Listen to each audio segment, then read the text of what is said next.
So who has been here for a fireside chat in the past? Raise your hand. Okay, so you guys know what happens. Really, it's about 30 to 45 minutes of the entrepreneur telling their story, and then another 30 to 45 minutes of Q&A. So think of your questions in advance. This is going to be different than a lot of the other ones in that there's not going to be any mingling afterwards because Brian and the Airbnb team have to shoot off to the airport straight. Road closures and all that kind of craziness. And so because of that, it's going to be, as soon as we're done, everybody stay in your seat, and then we're going to leave, okay? So heads up on that in advance. Ask good questions. The Airbnb team has been kind enough to give a bunch of Airbnb vouchers, each worth $100, to stay at Airbnb places. So if you ask a good question, you will get one of these. If you don't ask a good question, you will not get one of these. And I am the sole arbiter of whether or not you asked a good question or not. Whether you believe it's fair, it doesn't matter. Okay, so don't be upset with Airbnb, be upset with me, all right? So really, I'd like to say we haven't done a good fireside chat in, I think, 6 months. Is that about right? And so this is going to be a great one. I already know it because I read a lot of Brian's stuff. So without any further ado, let me welcome to the stage with me Brian Chesky, CEO and founder of Airbnb. Over here. So we're going to let Brian start off, and feel free to stand and walk around, do whatever you want. No, do whatever you want. Sit, feel free. But basically, tell us how you got here.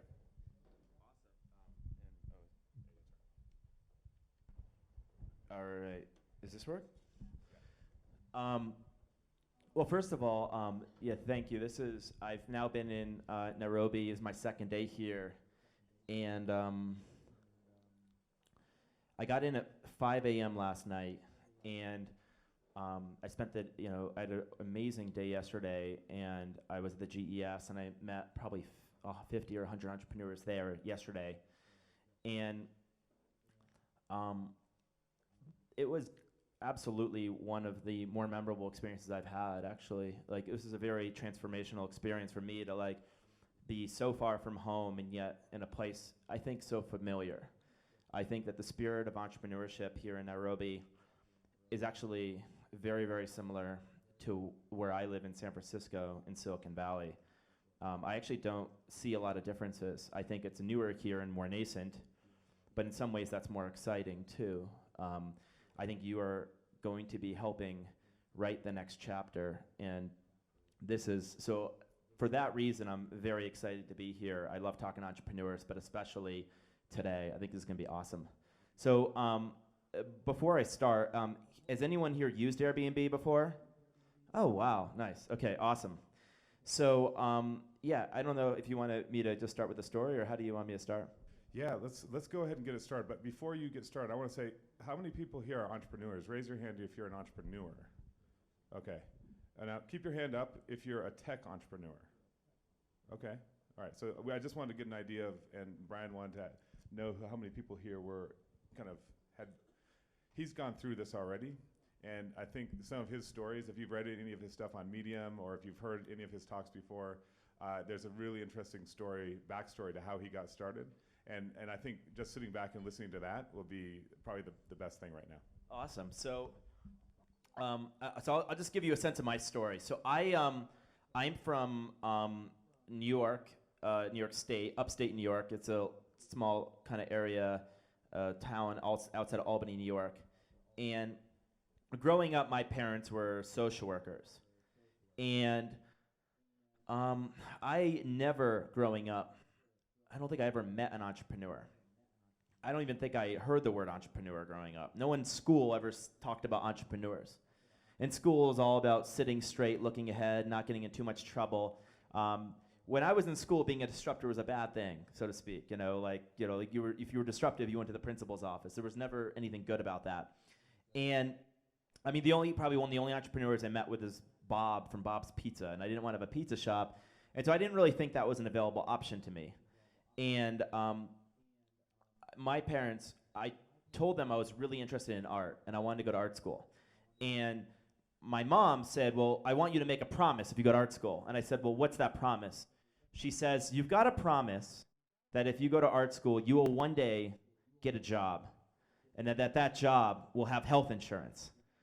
Because she was assumed if I was an artist, I wouldn't have a job, I wouldn't have health insurance, I'd be living in her basement or something like that. So I said, yes, I'll make this promise. I get to Rhode Island School of Design, RISD, it's his art school. And it was a completely different environment, because one of the first days at school, somebody looks at, a teacher tells us, he says, you are all designers. Everything around you is designed by other designers. This world is now yours. You can redesign the world you live in. No one ever told me that growing up. I just assumed I was in other people's world. And they said, now you can redesign that world. And it really set me down a path of thinking that I myself could also be an entrepreneur. And one other thing happened at RISD. I met my co-founder Joe Gebbia, and we were like two entrepreneurs in campus. And the day of graduation, Joe looks at me and says, Brian, I think one day we're going to start a company together. And I thought, well, that's great, but I promised my mom I'm going to get a job with health insurance. Has anyone ever had their parents want them to get a job, and anyone's parents think they're crazy for being an entrepreneur? Anyone? Raise your hand if your parents think you're crazy for being an entrepreneur. Awesome. See, we have a lot in common. Most parents don't want their kids to be entrepreneurs. And they think that's not a secure path. And I actually think in some ways, maybe in this generation, it's who we are. Anyways, I graduated from RISD, and I moved to LA. I'm working as an industrial designer. I have this job, health insurance, and I'm not really loving it very much. I felt like my life was like I was going down this road, and the rest of my life was a road that just disappeared into the horizon. And everything in front of me looked exactly like everything behind me. And that was kind of terrifying. This is my life. It's going to be the same all over again. That was not what they told me at RISD when they said you can change the world you live in. And I thought there's another path I can go down. And I actually have to create that path. And that is to go to San Francisco and move in with Joe, and we could start some company together. Because Joe was trying to convince me, my friend from RISD, to come to San Francisco. He's like, Brian, come to San Francisco. So one day, I have this moment, and I'm sure we've all had these moments, where you make a decision, and everything about your life has changed because of that decision. And we probably have a few moments in our life, where our life just changes in an instant. And for me, that moment happened when I decided to wake up, and I said, I'm going to quit my job. I went into work, I quit my job, my boss thought I was crazy. I'm living in a house with 3 friends who decided to move across the country with me to live in a house, and I told them I'm leaving. And with $1,000 in the bank, I pack everything in the backseat of old Honda Civic, and I drive up to San Francisco. This was a random night in October of 2007. I get to San Francisco, and Joe tells me the rent is $1,150. I have a little bit of a math problem here. I'm like, what the hell am I going to do? I probably should have asked this question before I moved up to San Francisco. So I'm trying to figure out what to do with Joe.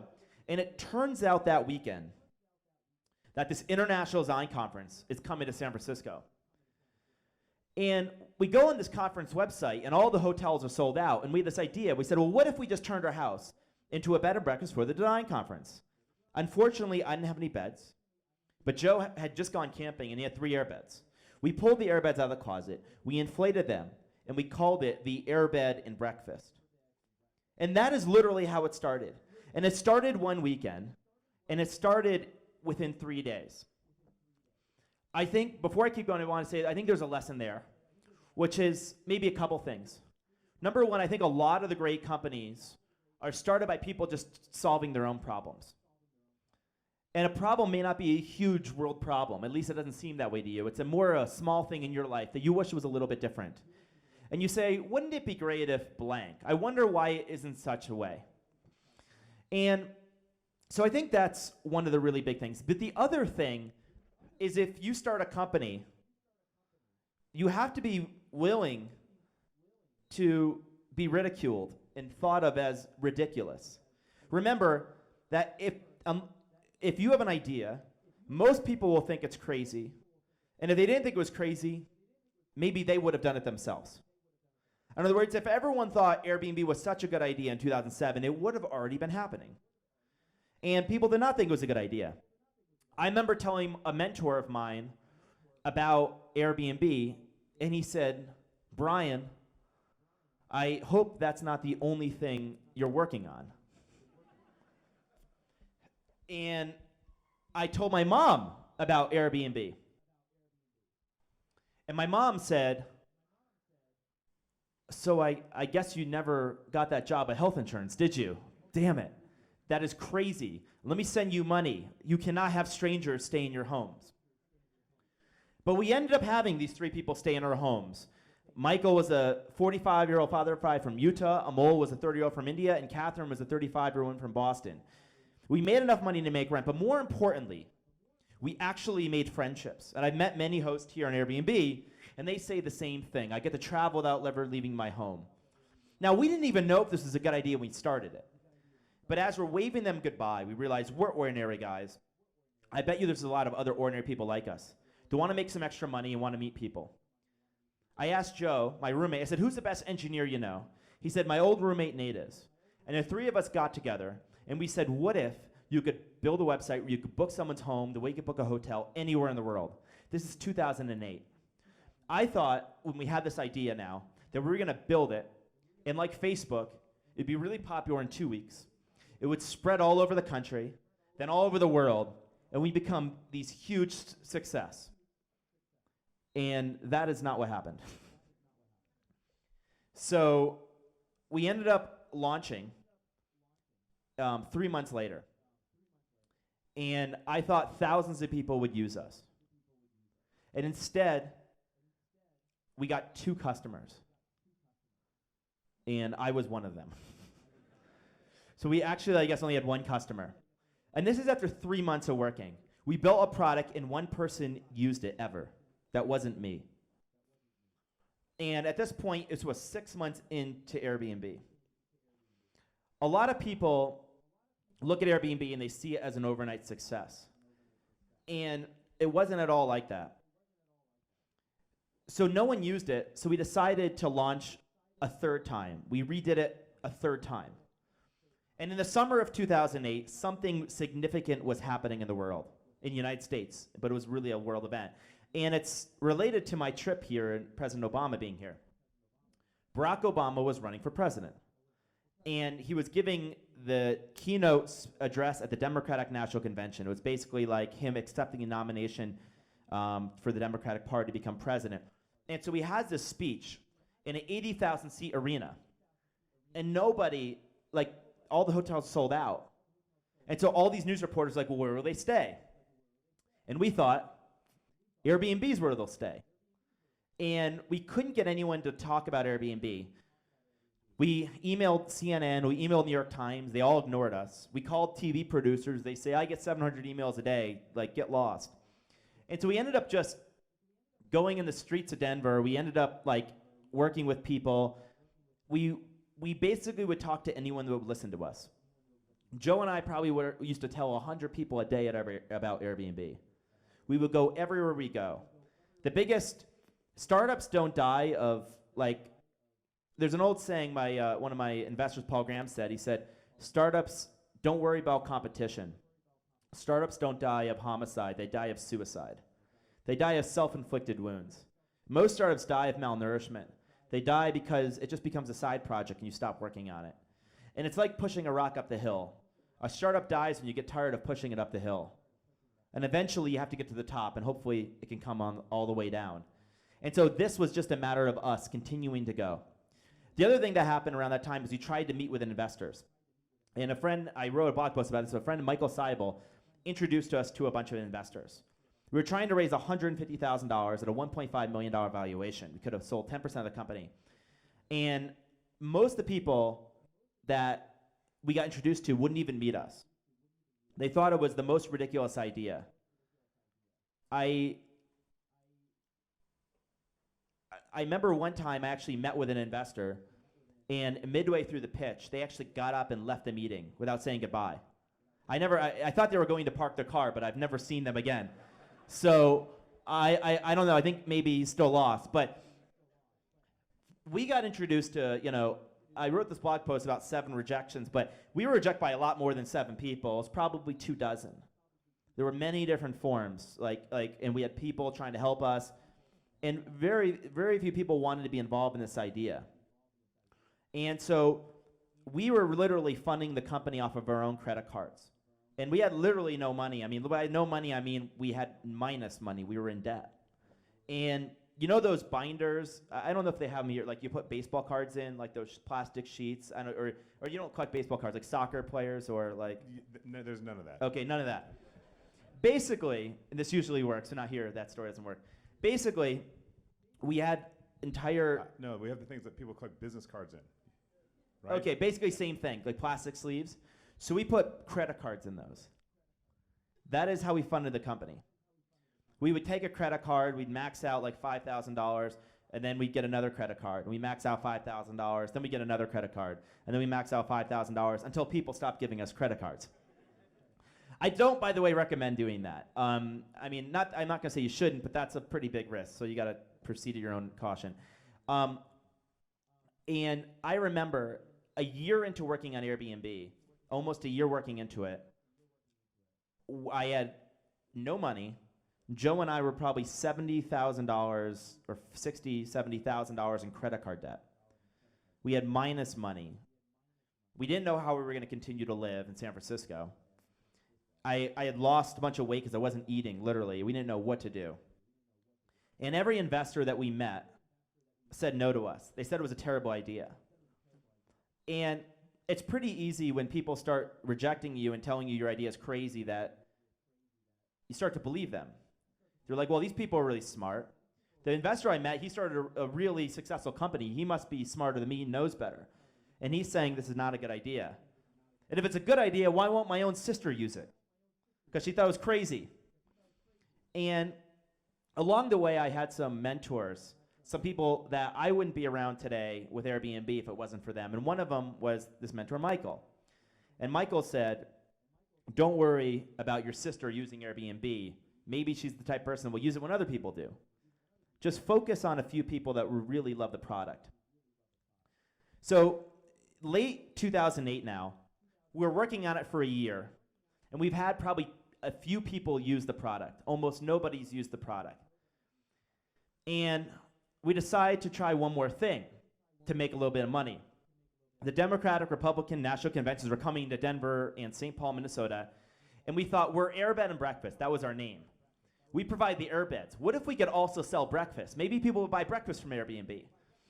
And I know this is, you're like, where is he going with this? Like, I would have never thought to do that. And we ended up coming up with a collectible breakfast cereal idea for Barack Obama. We created a cereal called Obama O's. They were Cheerios. And we called it the Breakfast of Change.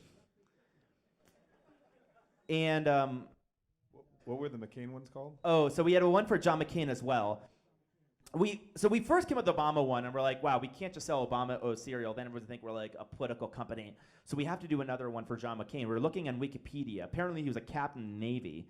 And there's this very popular cereal in the United States called Captain Crunch. So we called it Captain McCain's. And the tagline was a maverick in every bite. And that was like his tagline.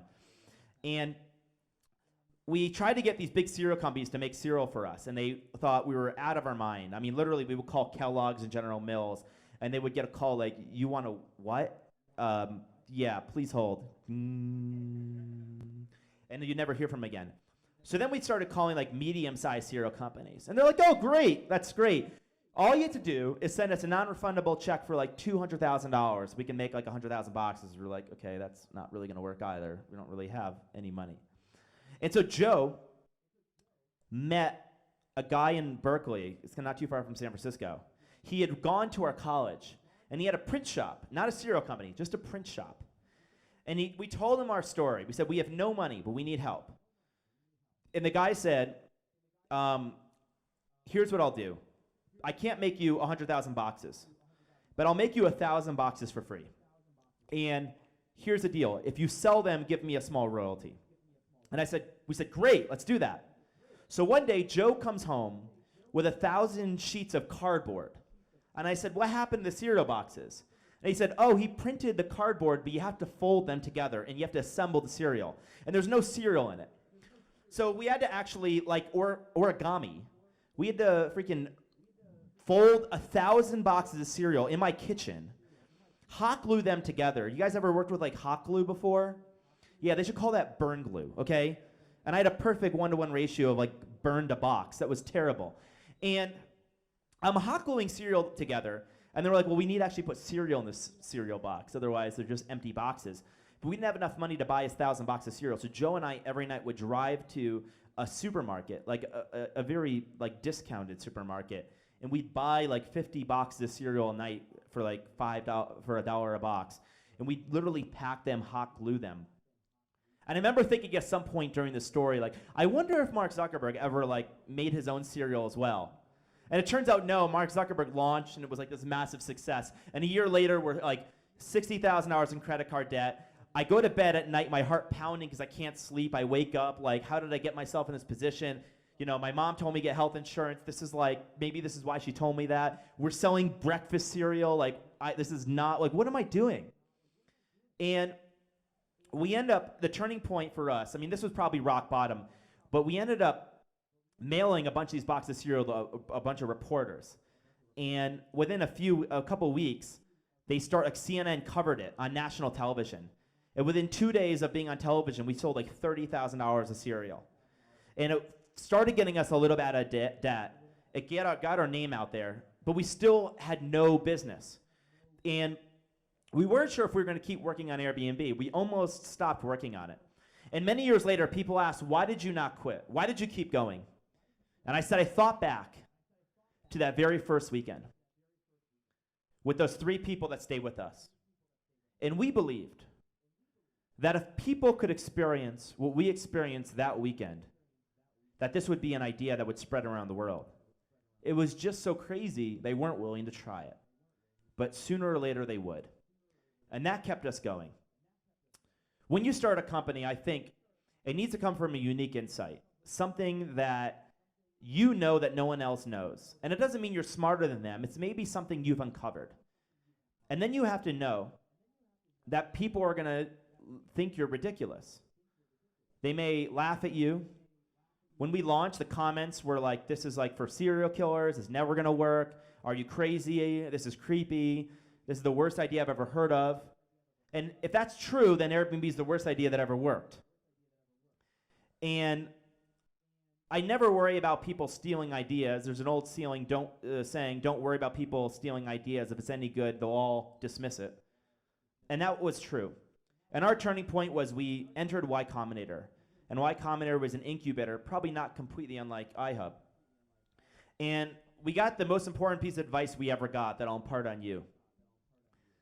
Paul Graham, our first investor, said, it's better to have 100 people, 100 customers that love you than to have 1 million customers that just sort of like you. Don't worry about growth. Don't worry about business plans. Focus on getting 100 people that love you.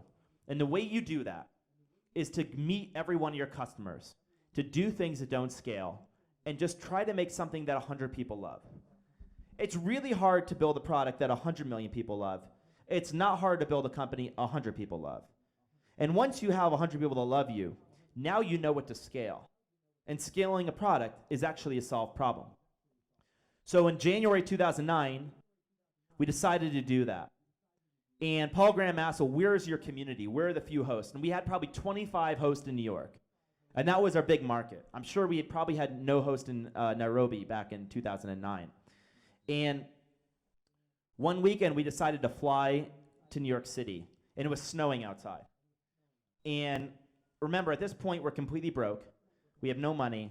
And we're trying to figure out how to get through every single day. And we're just without any money, basically. It was kind of a challenge. And we would literally walk through snow, knocking door to door on homes, meeting the few hosts we had. Like, hey, why are you using Airbnb? And they're like, who are you? Oh, I'm the founder. They're like, wow, this company's pretty small. You're visiting me. And I'm like, yeah. And as we met with them, I mean, we not only met with them, we literally lived with our customers. That is like the craziest focus group ever. Just like people like, yeah, the guy who started the website, he's in my house right now. He's not leaving until I give him feedback. So, and we learned a lot of things by meeting our customers. One of the things we learned, and this was based on back in 2009, I mean, very few people in 2009 had nice cameras in their phones, is that people couldn't get good photos. And we thought, what if you could click a button and a photographer would just show up at your house, knock on your door, you'd open the door and they come over, they take photos in your house, and they'd put them on your listing. They thought that'd be magical, the host said. So Joe and I had some friends in New York. We borrowed their cameras, and we came back, we knocked on their door, we said, hello, yep, we're the photographers. And we literally went door to door photographing homes. We also realized people wanted customer service, that they wanted somebody to talk to. So Joe and I put our cell phone numbers on the website. And to this day, I still get phone calls at like 2 a.m. from customers because they still have our old phone numbers. We even put our cell phone numbers on the cereal boxes. And little by little, house by house, block by block, city by city, it started growing. And it started growing because we stopped focusing on growing. We stopped focusing on being successful. And we started focusing on, I think, building something that people loved. And if people love it, they'll tell other people about it. And very few companies have ever gone out of business because people love their products. And I think it's very important that we have to be honest. Do people actually need our product? Do they actually love our product? And the only thing better than building something people want is building something that people need. And in 2009, there was a financial crisis. Many people were losing their homes. And they started using Airbnb to save their homes, to stay in their homes. And for us, that provided a turning point. And there's much more I won't kind of keep going, but fast forward to today, about 6 years later, we have 1.5 million homes now around the world. And they were starting from those 25 homes in New York. That is as many homes as Hilton and Marriott have rooms combined. We're in 34,000 cities, in 190 countries. And this summer, on a peak night, like next weekend, we'll have close to 1 million people in a single night staying in a home. And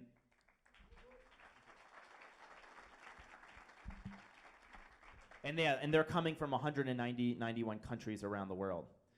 And I think that I guess the major, what I would leave you with before we keep going to questions would be this.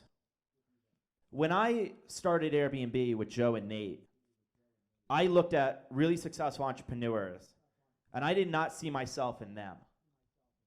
I thought they were certainly put on a pedestal. And they seemed smarter than me and obviously much more successful. And when we weren't being successful, I thought, well, it's because I'm different than them. They have a better idea, or they're more talented, or there's something different about them. And I've learned some very important things in those last 6 years.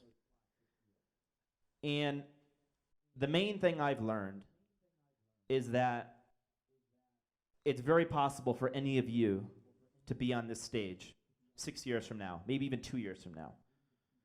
And that when you're kind of at rock bottom, the people on top seem much higher above you. And when you're on top of the world, what you realize is you're not really much higher than anyone else.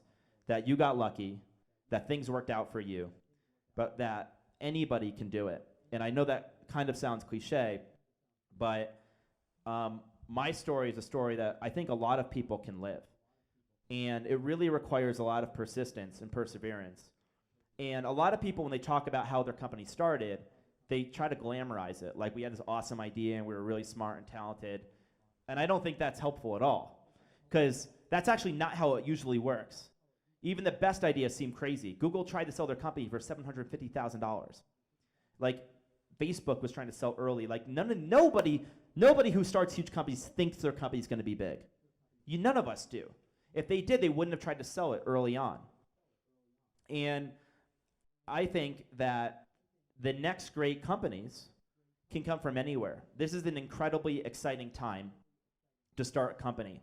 Because for the first time in human history, it used to be that like big companies where a lot of them were started in America and they sold to American consumers.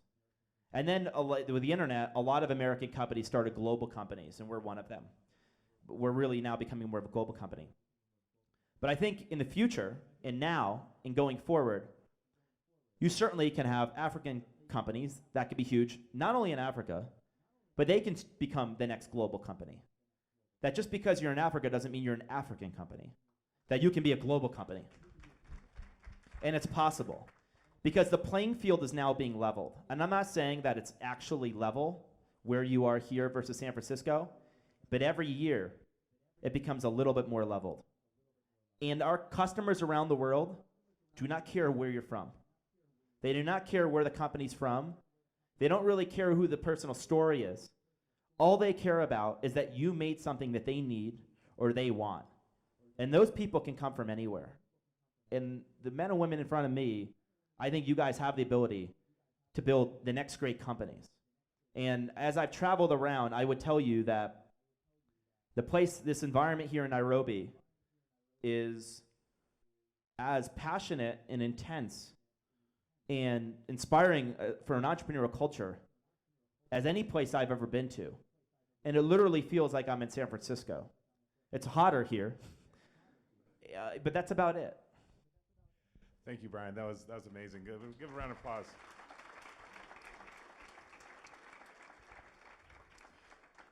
So I forgot to do some bookkeeping earlier. If you want to tweet and hashtag Fireside Chat, I'm scanning those a little bit to look for questions as well. So feel free to tweet a little bit.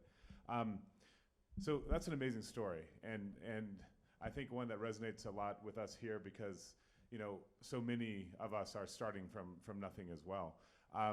We're going to open up to questions here in a minute, but I'll start with the first one. Yeah. When it came from Twitter earlier, so somebody was asking, in Africa, your hosts have grown by about 100% or so in the last year. What are you going to do to help it grow more? So we have about nearly 30,000 homes here in the continent of Africa, and about 330,000 people visited and stayed in the Airbnb in Africa. One of the big things is that's part of the reason I'm here. It's the first time I've been on the continent. Ashamed to say I should have probably come much sooner. Tonight I'm flying to Johannesburg. South Africa is our biggest country on the continent, and we have 10,000 homes in South Africa.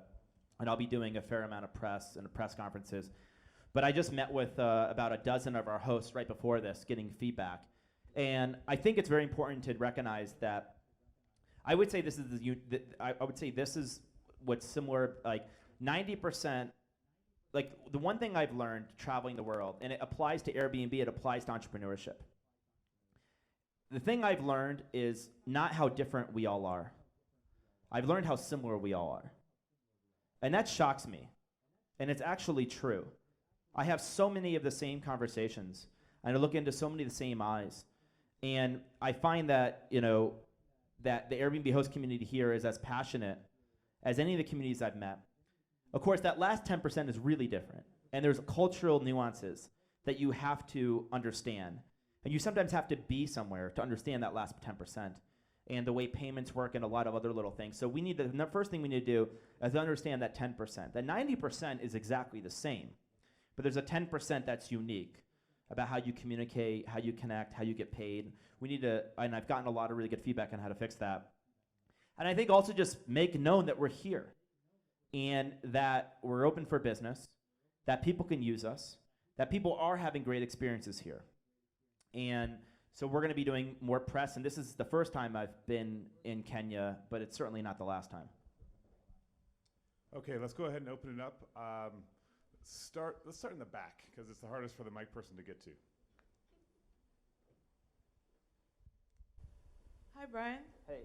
My name is Kathleen. Is that mic on? Yeah, it is. Okay, It is. great. My name is Kathleen, and first of all, thank you for coming to share your experiences. Now, my question is, you said that when you first started, nobody used the site, and you started 3 times. So I'm just wondering, with the wisdom of hindsight, what would you do differently that would enable you to just start once and have it take off? Or do you think that it was all a matter of chance, that the environments just had to be there for people to want and to use Airbnb? Yeah, I mean, a very good question. In hindsight, I would have definitely launched the third product. I would have launched the first time. But I don't know if that was even possible, because I probably needed to fail twice to know what to build. So, no, without actually having the hindsight of knowing what to build, I wouldn't have done that much different. The one thing I would say is, when I started Airbnb, I was so focused on growth and so focused on scale and focused on being some big-time entrepreneur, because I saw Mark Zuckerberg and he was huge and he had all these users and I wanted to have users like him. And I thought that it was all about the idea, that if you had a great idea, millions of people would use it.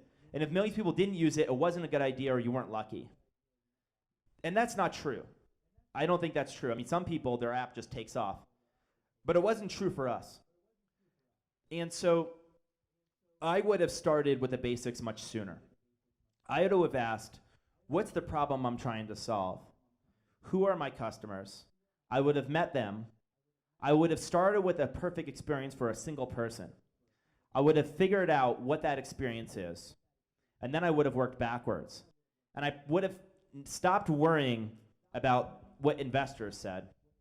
I would have stopped worrying about what my parents said or what the people who thought we were ridiculous thought. And I would have only focused on the people who really loved it, because they're the only ones that really matter.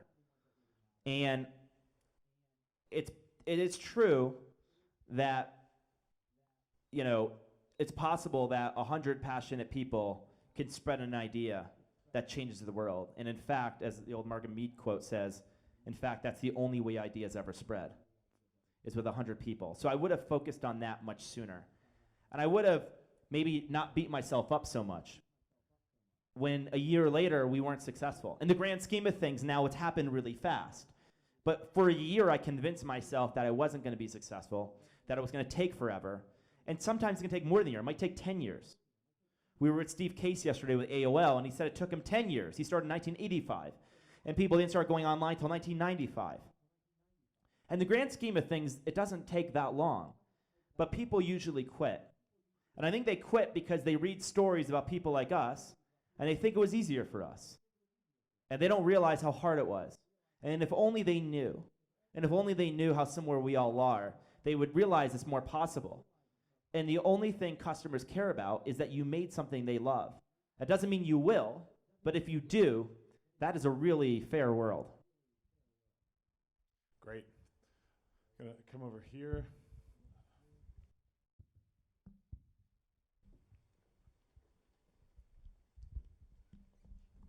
Hi, thanks Brian for sharing your story, very inspirational. My question is around raising money from investors. I'm very interested in that because I'm trying to do that. So I recently read what you posted about the responses that you got from potential investors. And you know, I'm just wondering what you changed after that feedback, because these are guys who probably, as you say, are experienced. They know what they're talking about. So what do you change? Do you look for a different type of investor, or do you change your strategy as you talk to them? What did you change? Yeah. It wasn't really a different strategy. I think it was just a matter of time. The thing about investors, so I mean, I was with a bunch of entrepreneurs yesterday, and they were basically saying, like, how do I pitch to investors? And I kept hearing that, like, getting investors to give you money is like one of the most important things to start a company. And I don't actually think that's true. And in fact, if you look at our story, you look at the story of most tech companies, raising money wasn't a turning point.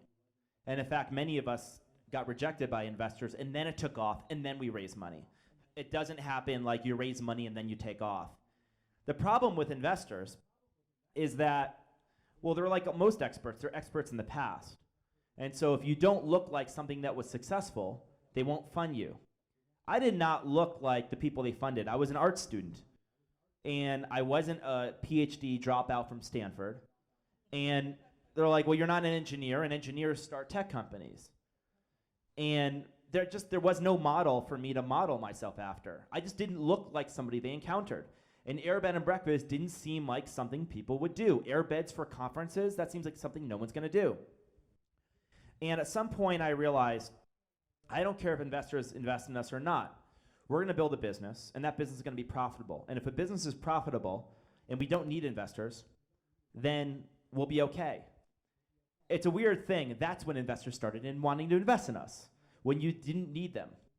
I find that investors want to invest in things other investors want to invest in. If you ask anyone who's raised money, they'll always tell you the hardest thing is getting that first investor, because no one wants to be the only person, because they don't want to, I don't know, maybe they don't want to look stupid. And so my advice, I mean, I have tips about how to raise money.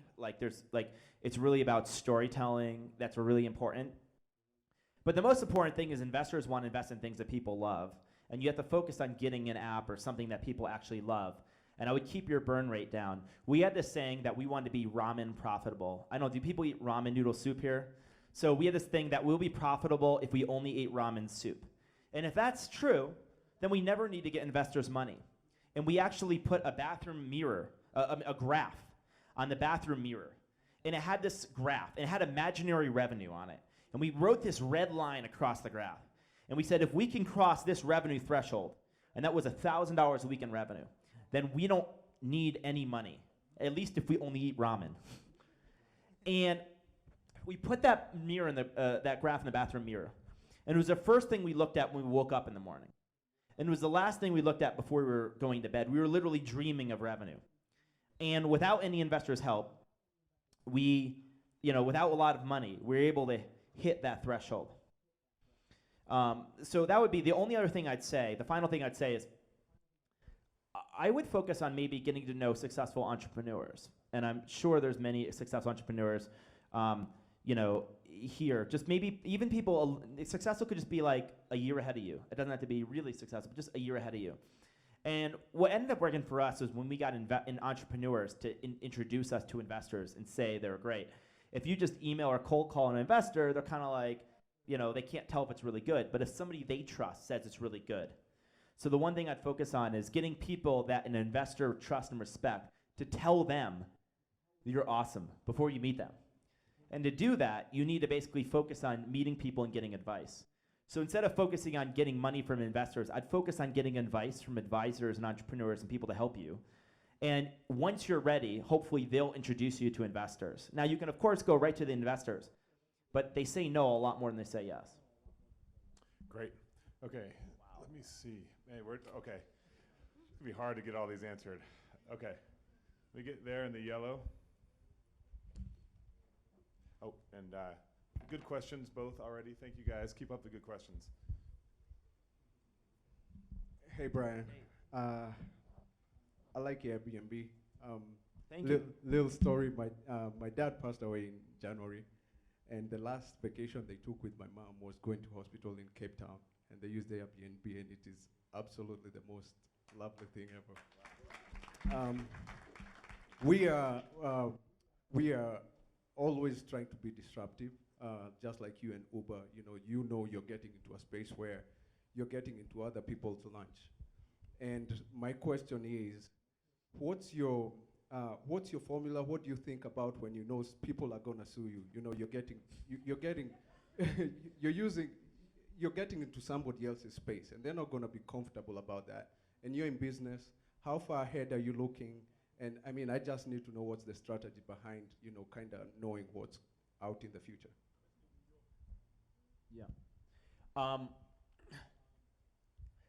It's a funny thing. Everyone wants the world to be different, or everyone wants the world to be better, but not everyone wants the world to change. That's kind of irreconcilable, I think. And so everyone's like, we need to have more jobs, more entrepreneurs, but then the moment you try to do something, you're going to face a lot of resistance. And when we started Airbnb, I never thought we would, I just didn't occur to me that we'd have problems. Like, no, we're allowing people to live together. Like, why would anyone be against that? And of course, we reached a lot of pushback from people. That started in New York City probably in 2010, where the city of New York passed a new law, and it wasn't specifically trying to target Airbnb, but we really fell into that. And over the next 5 years, including as we speak, although it's gotten a lot better, we've faced a lot of opposition. And I've learned a number of things from that. The first thing I would say is the most important thing is that you create something that people love, because if that happens, then you have people that will defend you. And those people that will defend you are your customers, your community. And we've seen this with Uber. We certainly have seen this with our host in Airbnb. In New York City, when that law passed, we had 500 people stand outside City Hall protesting. And in cities around the world, because people deeply care about this idea, they defend us and they support it, because by defending us, they're really defending themselves and their ability to do this. And I think that that's one of the most important things. The other thing is just to know that if you're going to change an industry, that those industries aren't going to go away quietly. And you have to basically be willing to take some arrows and be willing to partner with the cities. And a lot of new ideas are misunderstood. And there's a saying, the absence of information is filled with dirt. Meaning when people don't know a lot about something, they assume the worst about it. And so Airbnb represented, like, when there's all these cool new businesses on the internet, that's great. But when the internet moves into your neighborhood, into your apartment building, and you don't know anything about it, suddenly people do assume the worst, and they have a lot of fears. And there's a couple things you need to do. The first thing you need to do is grow really, really fast. You want to either be below the radar or big enough that you're an institution, and sometimes the worst is being somewhere in between, where all of your opposition knows about you, but you're not big enough of a community that people will listen to you yet. So you have to get to what I guess you call escape velocity. It's like if a rocket takes off, there's a very bumpy ride before it gets through the orbit. And then there's a little bit more stillness. But the second thing you need to do is you need to be willing to partner with cities and tell your story. And what we found the most important thing to do is we would go and we meet city officials. If people dislike you or if people hate you, it's often normal to ignore them, to avoid them, or to hate them back. And the only real solution is to meet the people that hate you. There's an old saying, it's hard to hate up close. And I found that. It's really hard to hate somebody when they're standing right in front of you. And as they stand in front of them and you tell them their story, whether it's the hotel unions in our case or city officials or people that had a real problem with us, and then we tell them, let me hear what you're concerned about. What we find is not how different we are, but how similar we are from a vision perspective. And we shared with them our economic impact studies, all this stuff. And city by city, what we found is that we still have a bunch of challenges, we've been able to, I think, persevere. And we've now had a lot of law changes. But we're in 34,000 cities, so it's going to take a fair amount more time. But to me, that's exciting, because that actually means things are changing. And they're moving forward. And I think a lot of important things have happened. We kind of rewrite history to think they were all great and smooth, but it's much more messy than that. And I wouldn't edit your imagination. A lot of people, they have an idea, and they don't do it because they imagine all the problems. And think of your idea as like a giant stone. And every time you worry about a problem, you're carving away at that giant stone.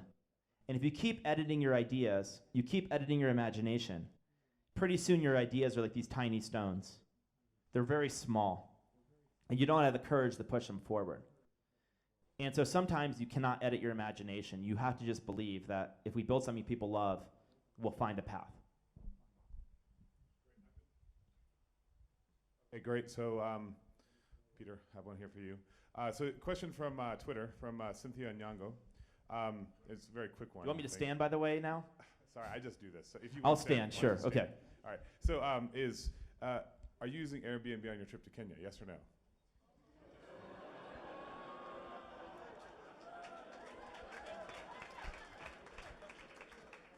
So, you probably know where I'm going with this. I've stayed in a hotel, I think, twice in 7 years. And this was one of those 2 trips. And it was because I had to travel with the other global entrepreneur people. I had to be with them. And I know you're like rolling your eyes like, yeah, right, sure. But I can tell you that when I get to Johannesburg tonight, I am staying in an Airbnb, and when I come back, when it's not with a whole caravan of other people, I will definitely be staying in it. And in San Francisco, I actually live on Airbnb.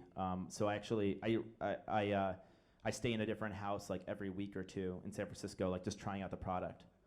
And people are kind of like, "Wow, are you the founder? You're staying here with me? What's going on?" But it's a lot of fun. I was figuring someone was going to ask that question. That's a good question. Cynthia, are you here? Is that you?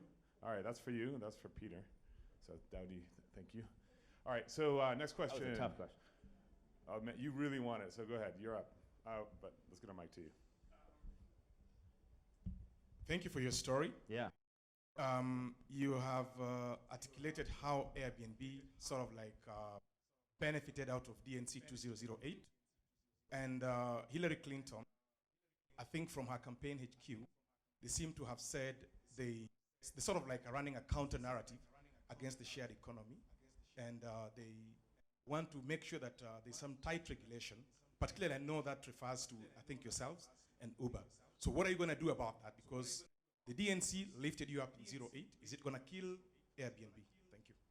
Oh, and secondly, are you a preacher? You preach very well. Okay, that's fine. So I am optimistic that Hillary and the other Democrats will continue to embrace the sharing economy. I know the number one issue in the United States right now is that 10 years ago, people used to make more money than they do today. The median income for a middle-class family in the United States is 10% less today, inflation adjusted, than 10 years ago. So in other words, people are not better off than they were 10 years ago, they're worse off. And the big problem is that a lot of jobs are getting automated by technology. In fact, they always have. Like from the beginning of time, technology automated jobs and created new jobs. But we're in a kind of a weird zone where I think there's a period where a lot more jobs are being automated, maybe faster than maybe in some sectors new jobs can be created. I think eventually things will find an equilibrium. But a big problem we found is a lot of people think that the old world is going to create those jobs. And it turns out that there's a new world, a new generation of people, and that those people are creating new jobs. And on Airbnb, we now have hundreds of thousands of people in the United States, just like we have here, that are using Airbnb, and they're making up to $10,000 a year on average, or $8,000 a year on average. And it's the difference between them maybe keeping their home and not keeping their home, being able to stay in the middle class. I think that, to answer your question, I do not think at all that the Democratic Party, the Democratic Party will dismiss us. Barack Obama, President Obama, yesterday on stage gave us a shout out, and I don't think they would have, asked me to join him on the trip here if they felt like we were something they wanted to kill. I do think that some people have some concerns about the sharing economy. I think some of those concerns are legitimate, but I think most of them are based on maybe not fully understanding what the sharing economy is. We all want to make sure that people have protections, but I also think that people are trying to put people in the sharing economy in a box, and that box is the old world.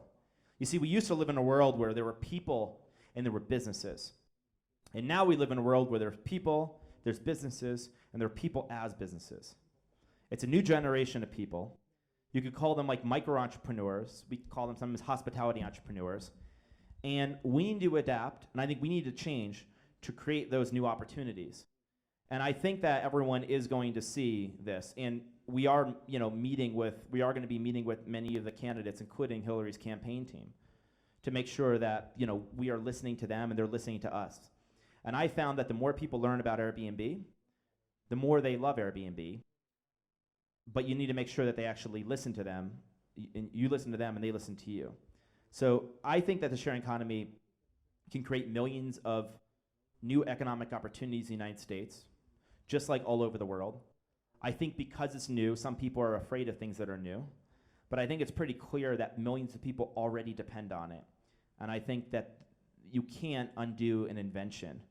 Like, Victor Hugo had a saying, there's no stopping an idea whose time has come.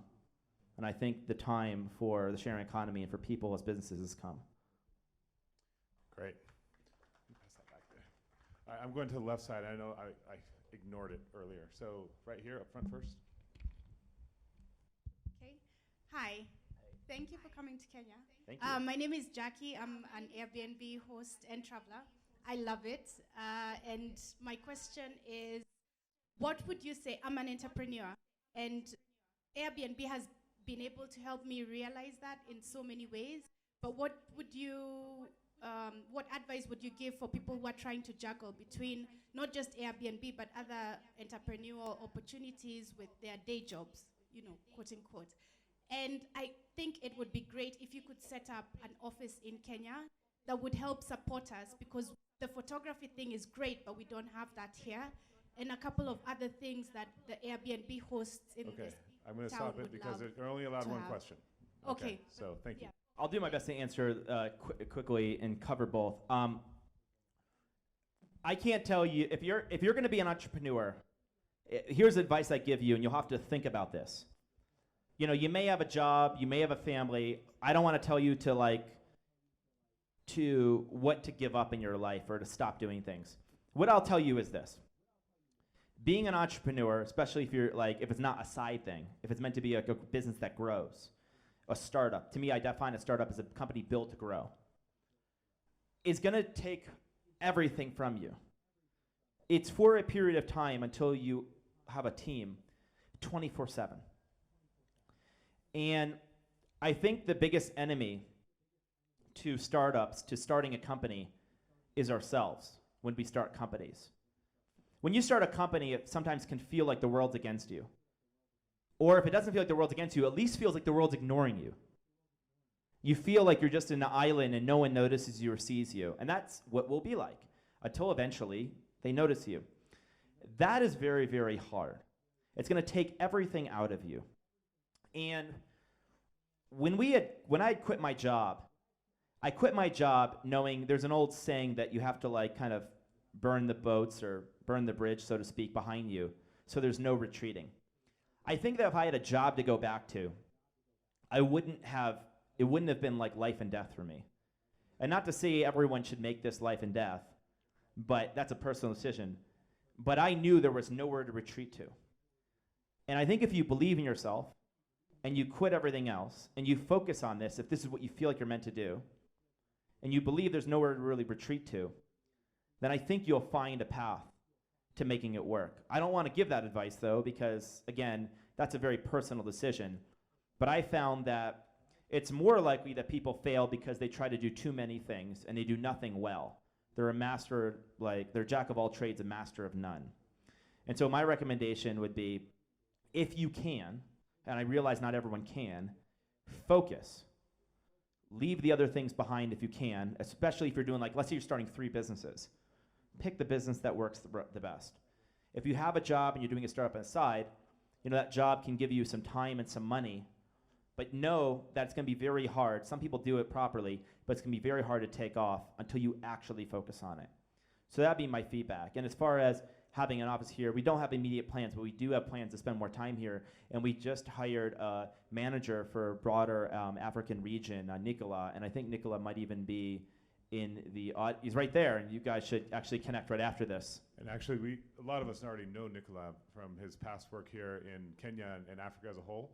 So you'll see he's a familiar face. Please do reach out and talk to Nicola about Airbnb here if you're interested in hosting and all those kind of things. All right, so next question we're going to take from this side as well. So, sorry, Dinfin, right behind you. Yeah, you're up. Hi, Brian.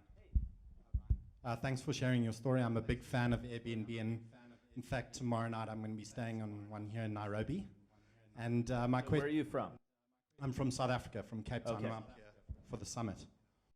And my question to you is, as you've scaled to a global business, what is the biggest challenge that you've faced, and how have you worked to overcome that challenge? There's a bunch of stages of a company. First is having an idea, then turning an idea into making something that people want and love. Once you made something people love, your job changes, because you go from the person building the product to a person that now has to build a company that builds the product. And so I think one of the biggest challenges when I meet other entrepreneurs or other CEOs of companies like that are kind of like Airbnb or similar size, our biggest challenges, like my biggest challenge isn't New York City or some government regulatory issues. It's not expanding in any one country. It's managing 2,000 people. Because before Airbnb, I didn't manage anybody. And it's literally building a company. And I think there's not one thing I've had to learn. It's literally 1,000 things, maybe 1,000,000 things, like 1,000 things 1,000 times.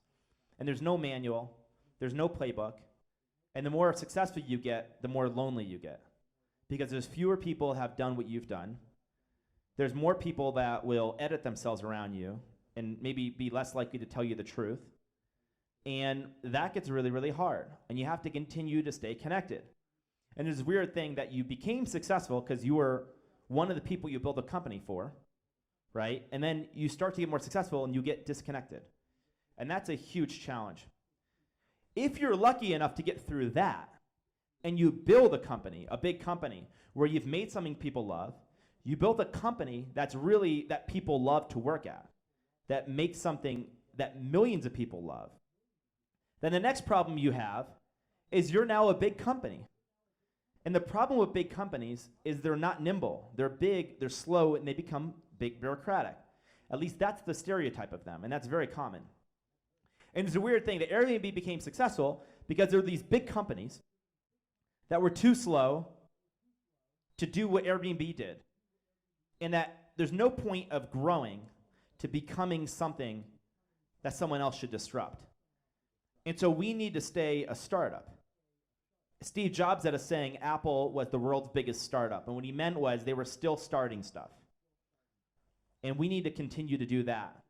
So that will be probably my next great challenge is now as Airbnb has, soon 50 million guests, and it's people all over the world are using it, how do we stay a startup in the best possible sense? How do we build the most creative place on earth? A place that's very, very innovative. Every company has a different challenge, a different stage. How many people are at the company now? 2,000. Okay. Let's go to this side. I got one back there at the window.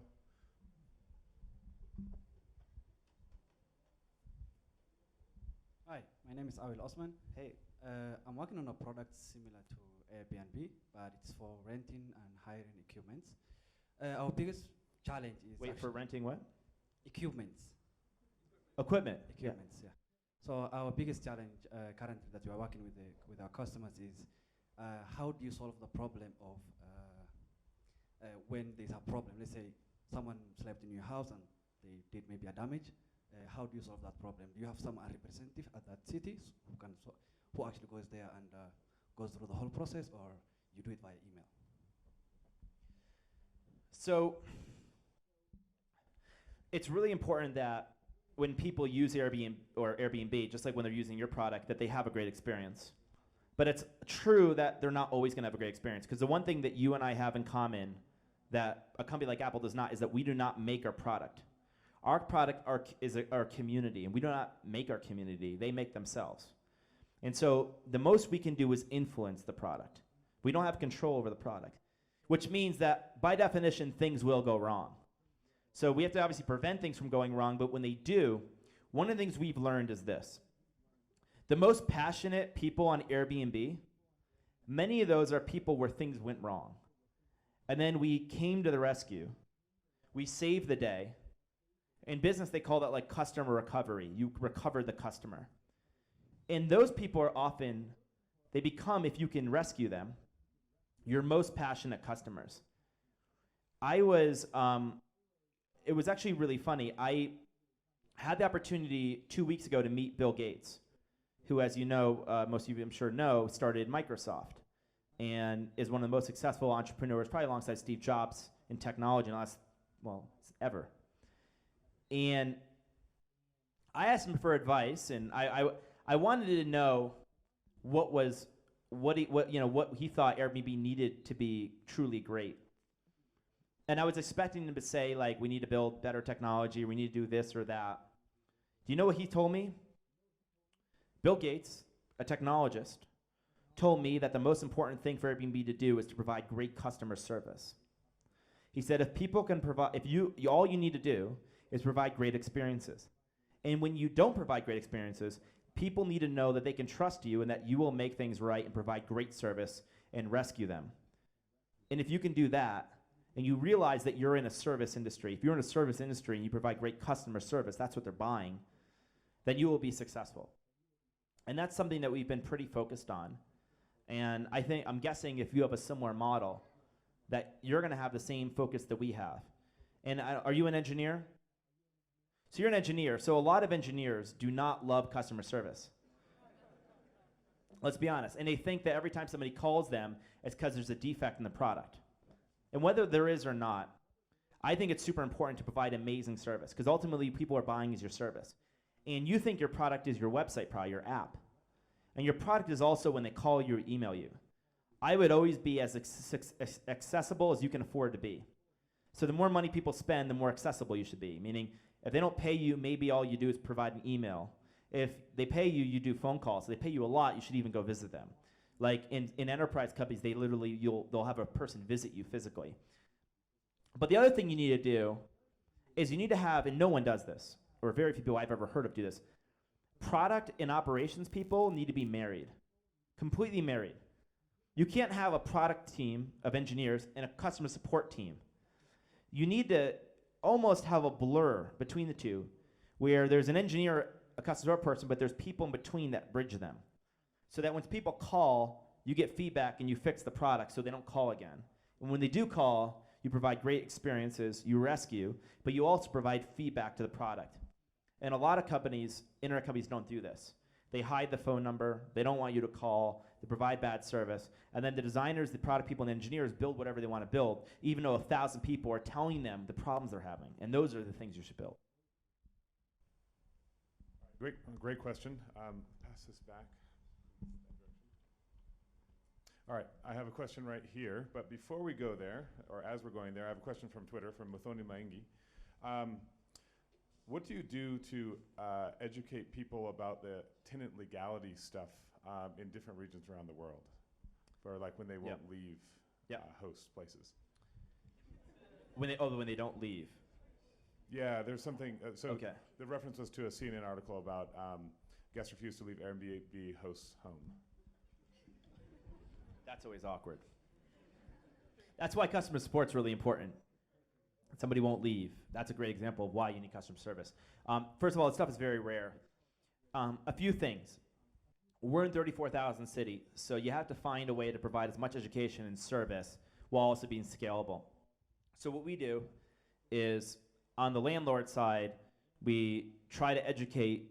We ask tenants to learn about their local leases, and in certain cities, we can't do this in every city, we even have a link to the local laws in that city, especially if the city or the government has put those laws on some kind of website, and we'll link there. As far as tenant leases, there's really no way to create a really good database. Although we are now doing pilots in San Francisco with landlords where we're starting to explore ways to partner with them to basically create a set of standardized kind of rules to accept Airbnb. As far as people not leaving Airbnb, we've only heard that happen a few times. That's pretty rare. The most important thing is to be very accessible and be in really good communication with the guest. And we found that when somebody won't leave, it's because there's a dispute between the two people, and that we need to go and just make things right with both sides. And sometimes, like with customer service, sometimes one person wants a refund, but the other person wants to get paid. And so you're kind of like, if you split the difference, nobody's happy. And so sometimes you just need to go above and beyond and try to do your best to make both people happy, assuming they both think they're right. If one person's actually in the wrong, you need to have a very low tolerance. And at some point, if it's really bad, you'll have to work with local authorities. But that's extremely rare. Great. Is Muthoni here in the room? She's not. Okay, Najiri, I'll take it for her. Okay, question right there. Hello, hi. Hello. My name is Chamutai, and as many people here, I'm a great fan of Airbnb, have stayed in it twice. As an international development specialist, I travel to gorgeous places around Africa and in Kenya in particular. There are rural places where I honestly do need Airbnb. And just thinking of your strategy here, you target urban areas, but rural areas would probably have greater trust, and probably issues with security would not be as much as, say, an African urban city. So considering that as a business option, I think is pretty good. And where specifically were you recommending we be? Meru, Embu, Kericho. Kericho is gorgeous, but I check on Airbnb and I get Kisumu. Well, we have our regional manager here. What are we gonna? Yeah, there you go. Are we gonna fix this? What's gonna happen? Come on stage. Tell them. Tell them how we're gonna fix this. Thank you. So I agree with you. Brian, we have 1,500 listings in Kenya, and you're right. Most of them are in Nairobi. Over 50% of them are in Nairobi.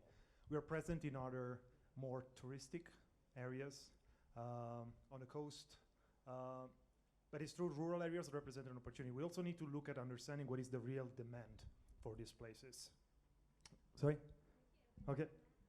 Yeah, no, looking at the numbers, because we look at touristic trends, what we really want, and I think what are the priority for us, is really to provide the most comprehensive offering of housing in every place in Africa. And I agree with you that there is a chance to bring tourism in areas that are currently not covered by any accommodation. Because traditional accommodation maybe are not in rural areas, you just find them in Nairobi, in Nakuru, or in Kisumu. As for the issue on Kisumu is as a product things, it's depending on where the geolocation, but supply and providing a comprehensive offering is going to be our priority. Are we going to do this? We're going to focus a lot of on the community, because this is the way we have been growing a lot. So we are looking to have in different places across Africa our ambassadors, people that can help us to grow, to bring the community together. It was the first time that today we had hosts. We had 10 of them. It was the first time that we had a meeting, and it was so exciting to see the level of interaction, the different advice that different people could give to all the others. So this is the starting point.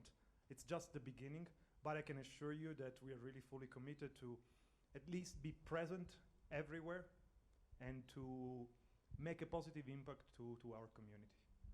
Okay, we have one more question.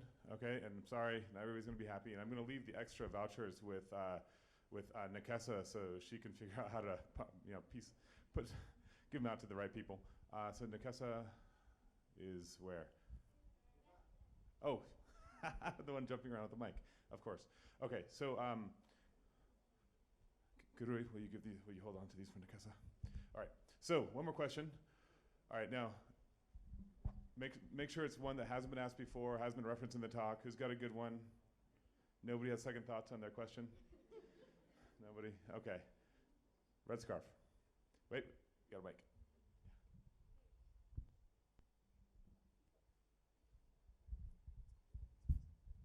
Hey, so I've stayed in an Airbnb a couple of times, and the one thing that strikes me is across continents, the consistency with which the company culture, at least the culture of warmth and no funny shit has happened to me yet, is able to be translated. So I wanted to know... That's our culture, no funny shit. No funny shit. Yeah, so I wanted to know, how do you guys manage to communicate that across like such a wide network of people? Because it has been so consistent. In Africa, same thing. In Asia, the same thing. In Europe, the same thing. So how do you do that? That's a good question to end on. I haven't talked at all about company culture. That's really important, and so that's part of the whole how do you scale question you asked. If you're so lucky that you build something people want and you get a lot of people, now you got to build a company. And we had a fundamental belief that people with passion, employees of passion, create products customers are passionate about. And so it's very, very important to build a culture. Our culture is built around our mission and a series of core values.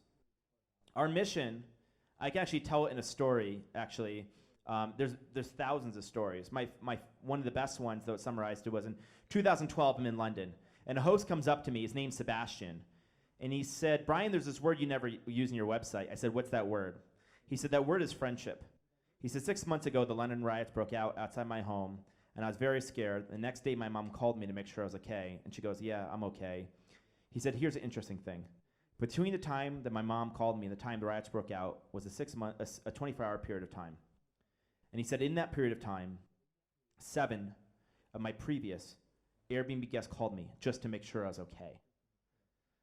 The reason they called him, first of all, I don't think any of those guests would have called the hotel to make sure the hotel was okay. And the reason they called him was because he made them feel like they were accepted, that they were welcome, safe to be themselves. You see, what he really provided wasn't just a house. He provided a feeling of belonging, which I've gotten while I've been here in Kenya.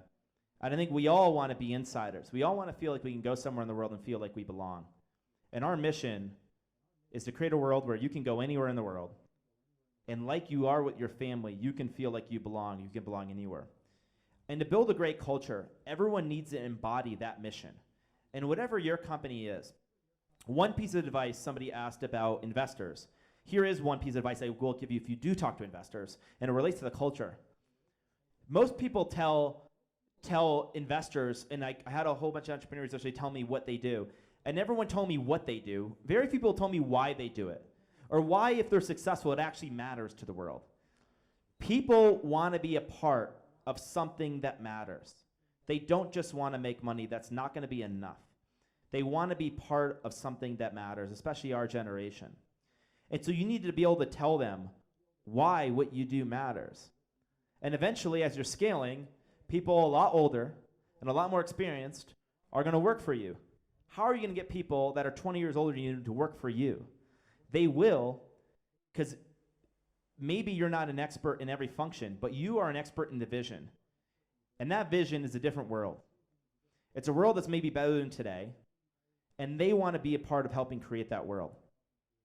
And so as you go around the world, you say the culture is consistent. What you're really saying is that everyone around the world on Airbnb that work for Airbnb signs up for that mission. You may have felt like they felt you, like hopefully you felt welcome and they were very friendly and nice people. And that's because the kind of person that wants to create that world hopefully is a welcome, friendly, nice person. And when we started Airbnb, we wrote out a series of core values. Does anyone here have employees in your company? Or anyone planning on hiring people in the next year? I would write out core values before you hire anybody. What are the things? Core values basically are things that only you believe in. It can't be like we believe in being honest. Unless you're the only one that believes in being honest. It's not a core value. What are the things unique about your company that distinguish you from everyone else? I would write them down. And then I'd make sure that when you hire people, they're not just smart, that they believe every single thing that you wrote down. And if they don't believe every one of those principles, no matter how talented and how smart they are, you cannot hire them. And we interviewed like 50 engineers till we found somebody that met every one of those values. And so sometimes with culture, it means you need to go slow to go fast. And I think that's incredibly important. And if you do that, the bad news is it will take a little bit longer to build your company. The good news is if you're successful, that you'll have you'll have a lot of people, they'll share your passion, they'll share your mission. Everywhere you'll go, you'll feel like you're seeing people just like you that believe in the same things as you. And they'll build things with passion that customers and other people are passionate about. And if you do that, then you will build something that will endure and hopefully be around, maybe even longer than you. And that is the ultimate thing that any of us as entrepreneurs can do, to leave something behind us that's better than anything that we were a part of. So let's give a big round of applause.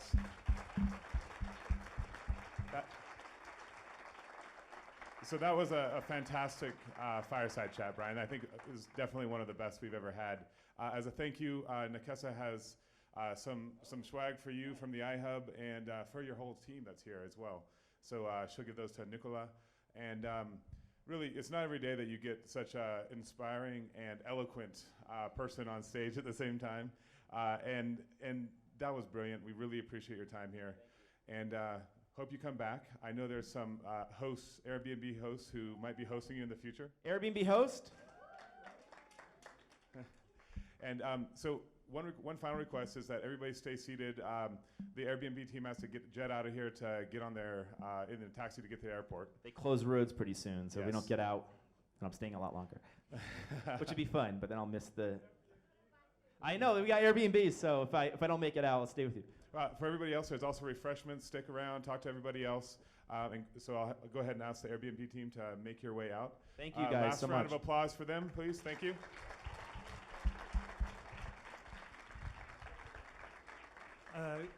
Guys, thank you very much. And just one thing, one favor I need to ask. If you, as I said, we want to build a community of ambassador in every city in Africa. So if you have a friend in Dakar, in Marrakesh, in Cairo that loves Airbnb and you think could be a good ambassador for our company, please reach out to me because this is, I think, the best way to grow our company. Okay. So Nicola, you find Nicola Airbnb and reach out to me. Thank you, everyone. I've really enjoyed this time here, and I will be back. Thank you, guys.